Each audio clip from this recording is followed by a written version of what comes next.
Assalamualaikum warahmatullahi wabarakatuh. A'udzu billahi minasyaitonir rajim. Bismillahirrahmanirrahim. Alhamdulillahilladzi ja'alana fursah lina lisa'adah bi iqamatis salat al-mafruḍah sa'adatan abadiyah. Asyhadu an la ilaha illallah wa la syarika lahu la ma'budu siwa wa asyhadu anna Muhammadan abduhu wa rasuluhu sayyidus syariatil islamiyah wa ala alihi wa ashabihi wa man tabi'ahu ila yaumil qiyamah. Allahumma shalli wa sallim wa barik ala hadan nabiyil karim sayyidina wa maulana Muhammadin sallallahu alaihi wasallam ala jai bil qurra'i niyya ma ba'd. Seraya membacakan puji dan syukur atas seluruh anugerah hari ini, atas inayah dan irada Allah, kita semua bisa bermujalasah di haflah mubarakah masjid yang mulia ini untuk memenuhi salah satu kewajiban kita dalam melaksanakan salat zuhur. Salawat dan salam senantiasa tercurah limpah pada baginda alam Nabi besar Muhammad sallallahu alaihi wasallam, keluarganya, para sahabat, para tabi'in dan umatnya sampai ila yaumil qiyamah.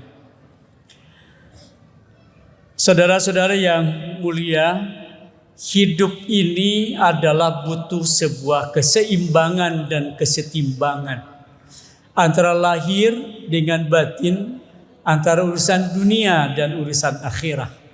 Makanya ada sebuah definisi yang sangat jelas bagi kita, khairul umur awsatuha, bahwa sebaik-baik hal itu adalah yang seimbang dan setimpang. Maka dengan demikian, setelah kita melaksanakan sholat duhur ini, sholat yang dinikmati dan kita disyukuri dan kita pahami pada saat kita bersujud pada ilahi Rabbi, di situ akan menyentuh pada hati. Sebenarnya siapa sih kita ini? Tatkala apapun pekerjaan kita, begitu kumandang azan memanggil kita, sedang apapun, sedang dimanapun, maka kita bersegera untuk memenuhi undangan itu. Karena sejatinya undangan itu adalah undangan dari Allah yang maha segala-galanya. Ya, memang kita di dunia ini adalah untuk mendapatkan kebahagiaan. Ibadah kita diwajibkan pada kita adalah untuk menggapai kebahagiaan. Sa'idun fid dunya wa sa'idun fil akhirah. Ada seorang ulama yang memberikan bekal bagi kita. Untuk mendapatkan kebahagiaan itu sangat sederhana sebenarnya, tidak perlu repot dan sebagainya. Paling tidak ada 3 hal. Yang pertama, ada yang dinamakan dengan as-sofa. As-sofa ini dalam kerangka belajar membersihkan diri kita, baik lahir maupun batin. Kemarin kita di bulan Ramadan 1 bulan penuh itu dilatih dengan madrasah bulan Ramadan. Sekarang 11 bulan yang akan datang, bekal dari Ramadan itu adalah bagaimana kita akan melakukan untuk 11 bulan yang akan datang. Yang pertama, mari kita mulai as-sofa, belajar tazkiyatun nafs, belajar membersihkan jiwa dan raga kita. Secara lahiriah tubuh kita harus sehat. Sebab tanpa kesehatan kita berangkat ke sini melaksanakan sholat saja cukup sulit. Tetapi dengan kesehatan kita alhamdulillah. Yang kedua, mari kita belajar membersihkan hati kita. Justru disinilah pangkalnya, pusat dalam kehidupan kita. Mari kita usahakan membersihkan dalam hati kita dari beraneka ragam perilaku. Iri, dengki, hasud, sombong, takabur, riya, merasa diri paling hebat, merasa diri paling benar, merasa diri paling yang terbaik. Ini secara tidak langsung telah merusak kondisi hati kita. Maka langkah yang pertama dengan as-sofa, kita belajar membersihkan. Dengan apa? Dengan berzikir. Ala bidzikrillah tatmainul qulub.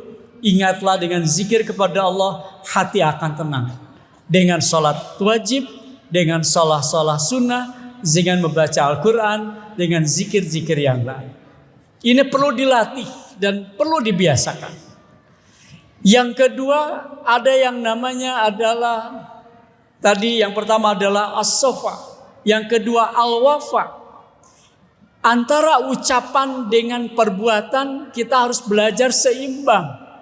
Satu kata, satu perbuatan. Kita harus belajar jangan pernah mengingkari apa yang kita ucapkan. Ini cukup berat emang, tetapi harus kita latih. Orang lain tidak bisa membersihkan kita. Orang lain tidak bisa menjernihkan hati kita kecuali diri kita masing-masing. Makalah yang kedua, mari kita belajar al-wafa, jangan mengingkari apa yang kita katakan. Belajarlah memenuhi apa yang kita ucapkan. Satu kata kebaikan dan satu perbuatan. Dan yang ketiga dinamakan dengan al-jaffa. Belajar di hadapan Allah, di hadapan yang lainnya. Belajar untuk tidak merasa diri yang terbaik tadi. Tatkala dapat sanjungan, kita belajar biasa-biasa aja. Tatkala ada orang memuji kita, kita cukup mengucapkan alhamdulillah. Karena sebenarnya dengan pertolongan Allah kita bisa A, B, C atau D. Bisa melakukan yang terbaik menurut orang, sebenarnya adalah Allah berkehendak tentang itu. Maka bersyukurlah dengan alhamdulillah. Tatkala kita mendapat cacian, makian, atau sumpah serapah dari yang lain, jangan pernah sakit hati. Berat emang, tetapi yang bisa mengendalikan adalah diri kita. Maka tatkala dapat sanjungan, kita lurus aja, biasa aja, alhamdulillah. Tatkala cacian dan makian, nggak pernah sakit hati, apalagi ingin membalas sakit hati itu. Sulit memang, ya kapan lagi? Mulai dari diri kita, mulai hari ini. Maka hampir dipastikan, tatkala kita mampu dengan as-sofa membersihkan jiwa raga kita mampu dengan al-wafa memenuhi apa yang dijanjikan oleh diri kita sendiri dalam perkataan dengan satu perbuatan. Dan yang ketiga, merasa apa yang terjadi pada diri kita semuanya adalah kehendak yang maha kuasa. Maka kita bisa merasakan namanya sa'idun fid dunya wa sa'idun fil akhirah. Bahagia di dunia, bahagia di akhirat. Hadirin jamaah rahimakumullah Masjid Raya Al-Jabar, mari kita penuhi kewajiban kita sesuai kemampuan kita. Mari kita lengkapi dengan amalan-amalan yang sunnah. Hubungan ibadah kita secara vertikal semakin kuat pasca Ramadan. Hubungan ibadah kita secara horizontal, hablum minan nas, sesama kita, mari kita perbaiki, berbagi dan peduli. Semoga apa yang tadi kami sampaikan menjadi bekal bagi saya sendiri dan paling tidak menjadi gambaran bagi seluruh jamaah semuanya. Demikian dan sekian yang bisa kami sampaikan. Jazakumullah ahsanal jazaa. Wallahul muwaffiq ila aqwamit thoriq wal hadi ila sawisabil. Assalamualaikum warahmatullahi wabarakatuh.